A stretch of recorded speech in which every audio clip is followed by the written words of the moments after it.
This section is on the conduct of raffles, and like other sections of this course, there's a lot more information out there, a lot more information that you'll end up needing to know than what we're able to present in this seminar. So we encourage you to read the Lawful Gambling Manual, contact your compliance specialist, and realize again that it's going to be a longer term process than just taking the seminar. But we're going to cover all the basics in the seminar, hopefully well enough to get you started on the right foot. All right, let's talk about raffles. A raffle is conducted by using a ticket. It's a ticket that you can purchase from any source, but you'll need to make sure you get an invoice from whoever prints it for you, even if they're printing the tickets for you for free. But your tickets are going to have two sections to them. One section is going to be the stub. That's the spot where the player puts their name and address, phone number, and so on. And then there's the other part is the ticket itself, which lists the name of the raffle, the license number, and so on. So the way it works is when you sell a raffle ticket, you give the player the ticket, the organization keeps the stub, and then the organization puts all the stubs into a receptacle and then mixes them up and draws out the stubs that are the winners. And theater style tickets, the kind that just have the number on them but not any price or anything like that, those tickets are not allowed for raffles conducted by licensed organizations. There are some special exceptions for non-licensed organizations that maybe have an exempt permit or an excluded raffle, but that doesn't apply to you licensed gambling managers. Whenever you have the raffle drawing, you also need to have house rules posted. House rules can be as simple as saying the method of drawing the winners, such as are you going to draw the top prizes first or the bottom prizes, or are you going to put the tickets back in the barrel, and so on. So here's a drawing of all of the items that need to be on a raffle ticket. And you should keep this example available to you when you're drawing up your raffle tickets. The first thing is the purchaser's name, address, and phone number. Now, for that, you just have to put spots on the ticket for the players to enter that information if they choose so. At the bottom of the stub part, they show the ticket number, and the ticket number has to always start with the number 1, and the ticket number is the same on the stub and has to match the ticket number on the ticket. So the ticket number is going to be in 2 spots. Then on the ticket itself, you have the organization's name and license number. That has to be on the ticket. The drawing location, the address of where the drawing is going to be held. Then you have to list the prizes that are going to be awarded. Now, if you have a whole bunch of prizes, then we allow you to put just the top 3 prizes on the raffle ticket, and then give them your players a list, or make a list available of all the other prizes that will be drawn for. And then the last thing is you're going to put the date of the time of the drawing on there and the price of the ticket. So as I said, you would list the 3 most valuable prizes on the ticket. Additional prizes can be listed on a handout or displayed at the event. The prize limit is $50,000 per prize.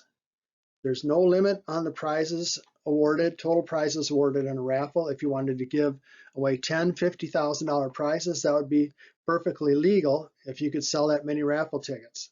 The total value of prizes awarded each year, there's no limit on that either, but there just is a limit on the prize per ticket.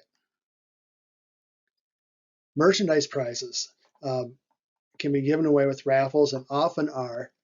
The organization must own its prizes before the drawing. Now, there's an exception for this for raffles with gross receipts of $60 or less. Usually, organizations are using raffle tickets in those cases in the same way as a meat raffle. They sell the tickets to people instead of selling paddle tickets to them or tipboard tickets to them. They sell regular raffle tickets. But for all other raffle prizes, the organization has to own the prizes before the drawing. It means that if you're going to give a car away and the auto dealer says, well, we'll give you the car after you're done, after the drawing's done, then you tell us who won and then we'll give you the car. That's not allowed, and I'll tell you how to handle that.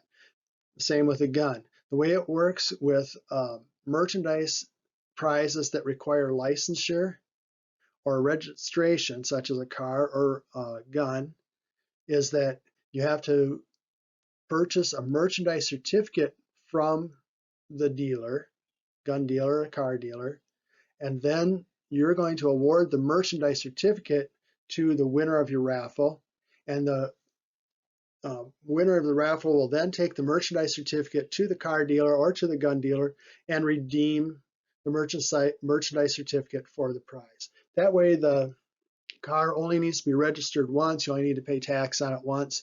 But the player, but you will still own that prize before you award it, because you'll own the merchandise certificate, which is the prize, not the car itself.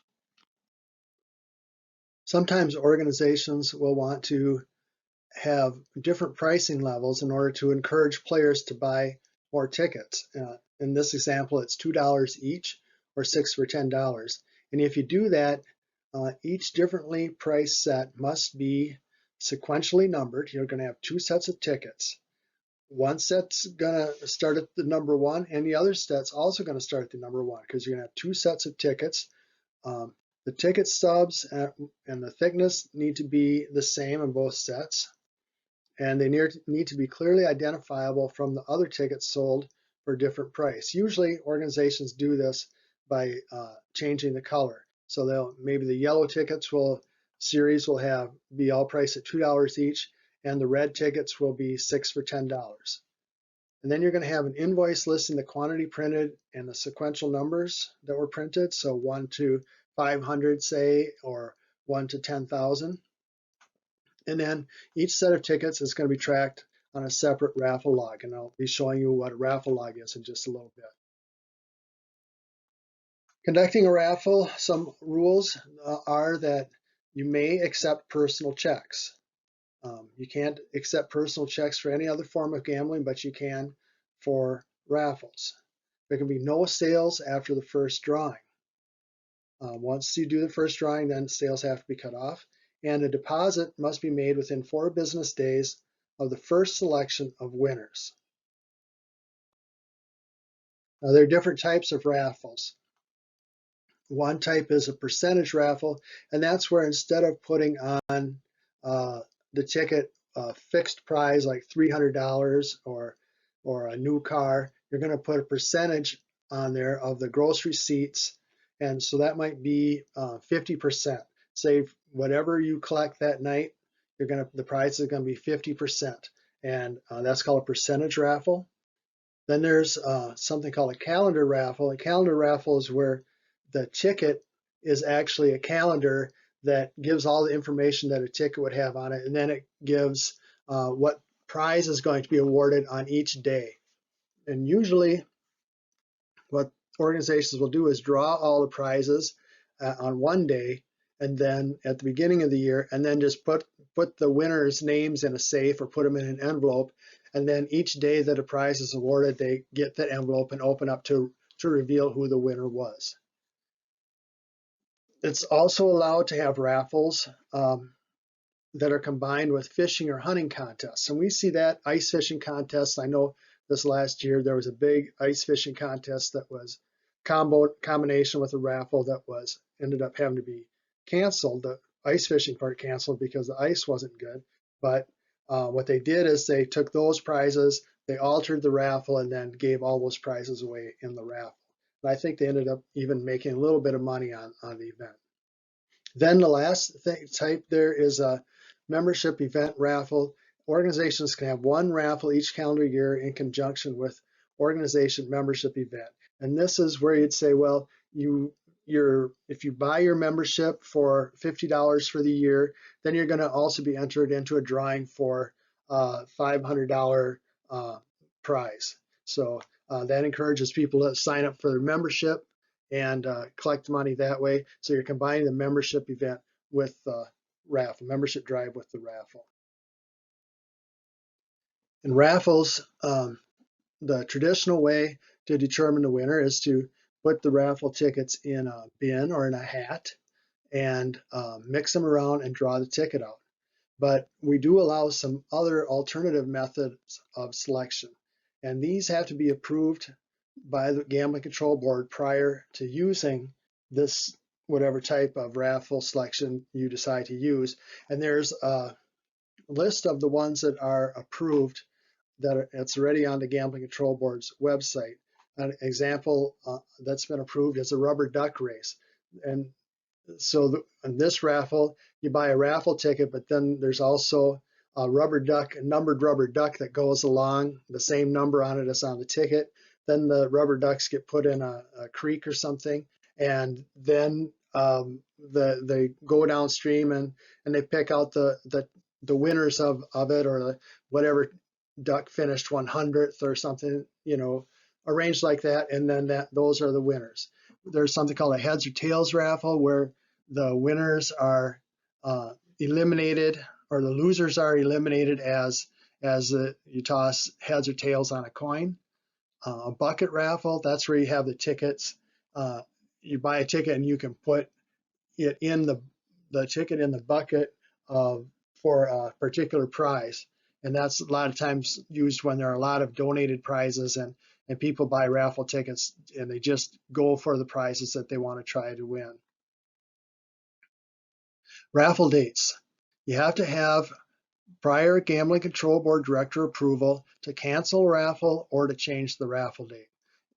We had a lot of raffle date changes in this spring because of the COVID-19 virus. So a lot of organizations' events were canceled and they had to change the raffle date. And the way it was handled in this case was that the director just gave a blanket approval to all organizations who needed to change their raffles, and then they can postpone them for up to a year and 1 month. If you're going to cancel a raffle, then you have to get also the permission of the Gambling Control Board's director. To do that, you just would write your compliance specialist an email and ask permission, and then your compliance specialist would handle taking it to the director and getting the necessary approval. Here's the raffle log that I promised you earlier. This is how you keep track of the number of raffle tickets that you sell, who you gave them to sell, and how much money they returned. Of course, the fear for us as regulators is that somebody will take out 100 raffle tickets priced at $10 each, sell all 1,000 of them, and then only turn in the stubs for a few of them and the money for a few of them and say that he didn't sell any of those other tickets. So the way this works is you would say, here's the seller's name and the date. This is how many tickets we gave that person to sell. So if you gave this person 1,000 or 100 tickets to sell, say 100 tickets, and when you got the money back, if you just got part of the money back for tickets, then you would also want to see the unsold tickets. And if they're not all there, then you can determine a cash long or short. So you'd need to do this for every raffle that you conduct. You need to keep your raffle records for at least 3.5 years after the raffle drawing date. And items you need to keep are all unsold raffle tickets, all winning raffle ticket stubs, the LG 820 raffle log, and then also your merchandise prize inventory records. And use the same merchandise prize inventory forms as you do for other forms of gambling. So that's the end of the raffle video. Again, please refer to the Lawful Gambling Manual for more information when the time comes. If you want to conduct a raffle, contact your compliance specialist if you have questions. And for now, then, this is the end of the course, and you can return to the Easy Generator course to answer a few questions about raffles.